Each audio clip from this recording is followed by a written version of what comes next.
Ay, magandang gabi po. This is just only 15 minutes. Mga kababayan, patay na po yung katarungan na hinahabol natin. Ito po'y namatay dahil po yung mastermind ay nakalusot. Yung mastermind po ay si BBM, wala nang iba. Ang pagiging mastermind niya ay mapapatunayan po sa pamamagitan ng tinatawag na mga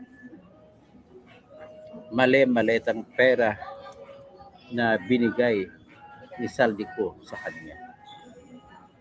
At yun po ay napakatibay na ebidensya na po.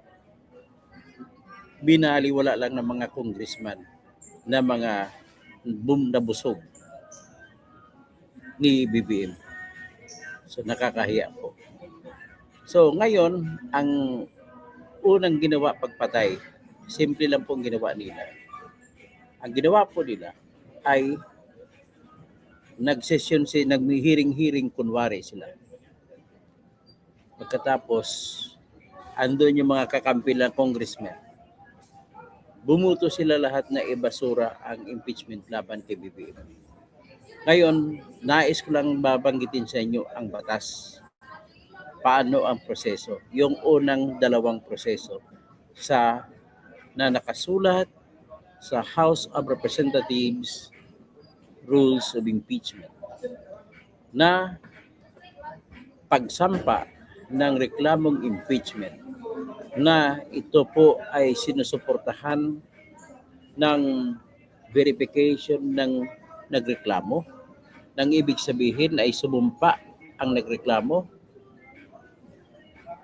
na nabasa niya ng buo ang reklamo at naunawaan niya ng buong buo at kanyang pinangangatawanan na kahit ikulong man siya na ang kanyang reklamo ay naglalaman ng mga aligasyon, mga kwento na totoo ayon sa kanyang personal na kaalaman at hango rin sa tinatawag na authentic, mga genuine, mga dalisay na mga records, documents. At dapat nasamahan pa po ng tinatawag na endorsement ng congressman, kahit isang congressman. Ngayon, dalawa ang reklamong impeachment na sinampa laban kay BBM na tinanggap nila. Yung isa na hindi nila tinanggap, yung pangatlo na sinampa ng grupo ni Mike Defensor. Grupo ni Attorney Harold Despicio, ni Attorney Harry Roque, Ahakat Ara Topacio, si Attorney Virgilio Garcia, at si Attorney Jing Paras, si Chubby Chingson, hindi nila tinanggap dahil daw sa katwiran na wala yung tinatawag na Secretary General. So with that, tututok tayo sa dalawa, pero yung isa, may habol pa yun kasi pumunta sila sa Supreme Court. Itong dalawa, ano nangyari? All right, nag-session sila sa Committee on Justice na ipadala, sinunod ang Constitution sa ilalim ng Article 11, Section 3, Paragraph 2 na nag-uutos na sa oras na matanggap ang kompleto na reklamong impeachment ay kagad-agad sa loob ng 10 araw na session days ay ipadala kagad sa House of Representatives. Napadala nila yung dalawa. At sa loob ng 3 session days mula ng pagkatanggap ay dapat ibato nila sa Committee on Justice or proper committee ang sinasabi ng Constitution, pero Committee on Justice ang pinaka-proper committee. So, anong nangyari? Nag-session na ang Committee on Justice. Ngayon, ang una, ayon sa proseso, ang una nilang gagawin ay alamin kung tama ba, nasunod ba ang formang hinahanap ng batas. Nasunod po kasi nagdesisyon, nagbuto-butuhan yung mga kasapi ng mga Committee on Justice na nasa forma na sunod na mayroong verification at mayroong endorsement ng isa, at least isa ng mga congressman. Kasunod, kinabukasan, dalawang reklamo nakapasa yung Makabayan Black na sinampa ng Masa et al. O Liza Masa at saka yung isang reklamo na sinampa ni Attorney Andre De Jesus. Next day, tinakil nila ang reklamong impeachment ni Attorney Andre De Jesus at saka reklamong impeachment ng Lisa Massa et al. Sabi, marami sila. Ngayon, ang pag-usapan na sa pangalawang yugto ay yung tinatawag na sufficiency in substance. Ano po yung sufficiency in substance? Ang sufficiency in substance po, sa Tagalog, basahin ko sa inyo yung batas na sinusunod na dapat House Rules of Impeachment na nagsasabi ang mga reklamo ay may sustansya kapag nabanggit niya ang lahat. Kapag nabanggit sa reklamo ang lahat ng mga elemento ng mga detalye na kailanganin para ma-impeach si Bongbong Marcos. Yung reklamo naman po ni Attorney Andre De Jesus ay una, dahil sa pag-aresto nila ng illegal kay Duterte at pinatapon sa dihig. So, yung factual statement na gano'n na inaresto, inutos, may kutsabahan, sinabi niya ni Attorney Andre De Jesus na nagkutsabahan si Marcos ang una, si Bonjing Remulla, si John Vic Remulla, si Gibo Teodoro, Eduardo Anyo, si Marcos Lacanilaw, si Nicolas Torre, at si Romel Marbil. Sila po ay nagkutsabahan, binanggit po yan sa reklamo. At ang ulo ng sindikato ay si BBM.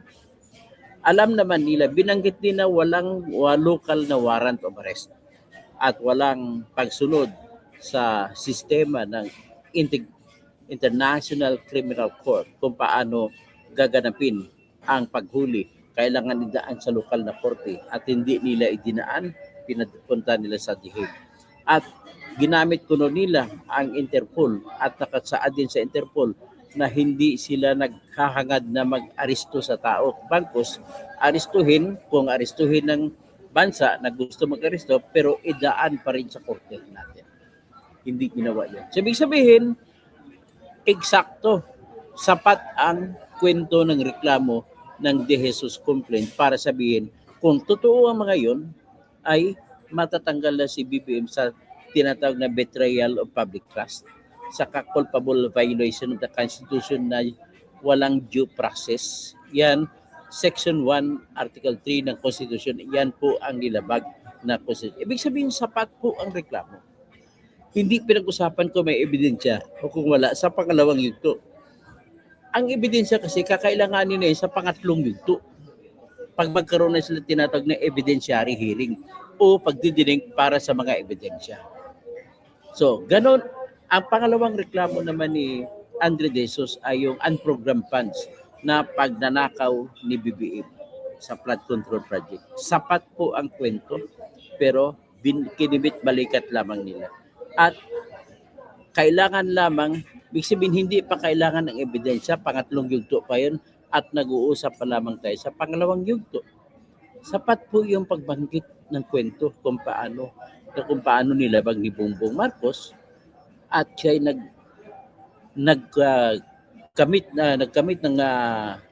nagkamali sa kasalanan, korupsyon.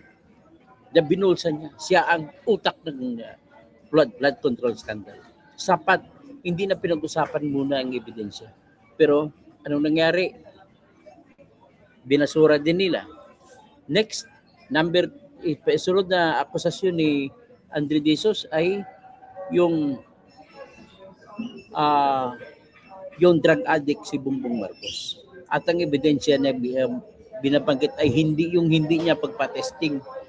Kailangan kasi dapat yung patesting, ibig sabihin nilabag niya yung constitution. Kasi hindi naman kailanganin ang ebidensya, hindi pa kailangan ng ebidensya para patunayan kung totoo nga o hindi na-addict si BBM. So ano nangyari? Nasa batas po, sa Section 5, ipakita ko muna sa inyo Section 5 ng Rule 3 ng ating Rules of Impeachment na nagsasabi, sapat na po na katwiran ang nabanggit ang lahat ng reklamo, lahat ng detalye ng reklamo para patulayan, para sabihin na merong sufficiency in substance or may sustansya ang reklamo. Yan ang ibig sabihin. O basahin natin. Ito, Rule 3, finding probable cause for impeachment. Ilang yugto yan. Ang unang yugto, determination of sufficiency in form. Pumasa na yan ang dalawang reklamo. Pangalawang yugto ay determination of sufficiency in substance. Yan, nakalagay po dito, it shall then be determined na sinabi the requirement of substance is met. Nakamit ang requirement sa substance if there is a recital of facts constituting the offense charge and determinative of the jurisdiction of the committee. Walang sinasabi na hanapan ng ebidensya. So, sinasabi ganun dyan. So ngayon, titingnan natin yung pangalawang reklamo, Makabayan Black. Sa pangalawang reklamo, Makabayan Black, ay sinasabi nila, puro sa corruption sila tumutok. Ganun din po. At sapat na sapat ang kanilang aligasyon. Pero bakit pinasura? Kasi ganito po ang ginagawa. Nilabag nila yung kanilang rules of impeachment. Sa pamamagitan ng nag-motion si Dilema na kung kailanganin pa ba ng ebidensya, pero ang motion ni Dilema ay negative. Sabi niya, kailangan mag-move ako na huwag nang hanapan ng ebidensya. Kasi iyan man nakalagay sa House Rule of Impeachment. Bakit pa emotion? Batas na nga yan, bakit hindi na sinunod? Yan ang tanong dyan. At bakit sila bumuto-buto at sinabi nila, kailangan natin hanapan ng ebidensya. Diyos por santo. Hanapan ng ebidensya at nag-decision sila na kulang daw ebidensya kaya basura. Ganun po ang nangyari sa impeachment na reklamo laban kay Bongbong. So ngayon kung ganun, ibig sabihin ano ang nangyayari? May grave patay na po ang katarungan laban sa mga kurakot. Hindi na natin pwede isigaw or hanggang sigaw na lang tayo. Mga kurakot, kulong na yan. Ganun ang mangyayari. Patay na po ang katarungan. Binasura na ang impeachment laban sa mastermind. So kung ganun, ano ang gagawin natin? Kailangan ipagsigaw. Kung may pera lang ako, bukas na bukas magsampa ako ng reklamo sa Supreme Court. At ipadeklara ko na null and void na naman ang reklamong impeachment na binasura. Ang pagbasura null and void laban kay BBM. Ganun po ang mangyayari. In other words, hindi lahat po ng proseso, ang proseso sa impeachment ay hindi lahat politika. Pagdating sa pagtatanong kung sapat ba ang pagkwento o hindi naman hinanapan ng ebidensya, ang tawag dyan ay ministerial lamang po. Hindi na dapat dinidesisyonan yan. Ngayon, dahil nagdesisyon kayo, inabuso ninyo ang inyong kapangyarihan. At dahil dyan, matatawag yan na grave abuse of discretion. At ginusto nyong patayin ang reklamong impeachment. Ngayon, nagreklamo ang mga congressman natin na makabayan. Pakinggan natin po sila. Pero isa-isa, pakinggan natin ang mga katwiran ng mga bulok na congressmen. Please proceed. Mr. Speaker, distinguished colleagues, I rise on behalf of the Partido Federal ng Pilipinas and our... Yan ang anak ni Albi Benitez, yung congressman sa Negros Occidental, yung Ilonggo nga walang kwenta. Yan yung mga ulo ng sindikato ng mga Bingo Plus na kung may nanalo hindi nila binabayaran. Yan, Partido Federal ng Pilipinas daw, sinusuportahan allies in the House of Representatives sa impeachment laban kay Marco, kay BBM. To express our collective support for the findings of the House Committee on Justice in dismissing the impeachment complaint against President Walang Kabataan kwenta yan. Party List.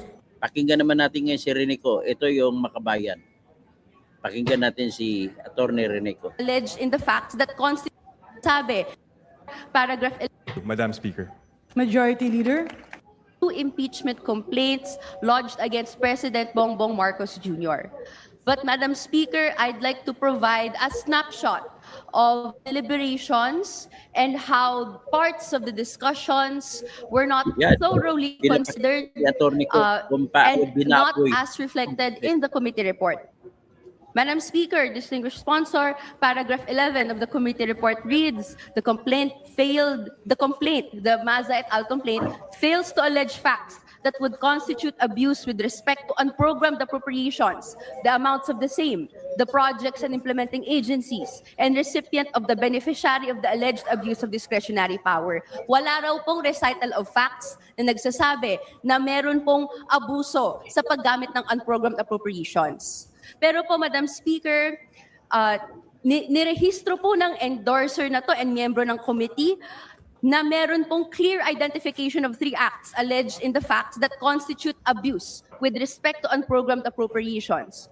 Una, ang presidente po ang nag-aproba ng special budget requests na nire-require ng batas that releases approved unprogrammed appropriations items after the budget was passed.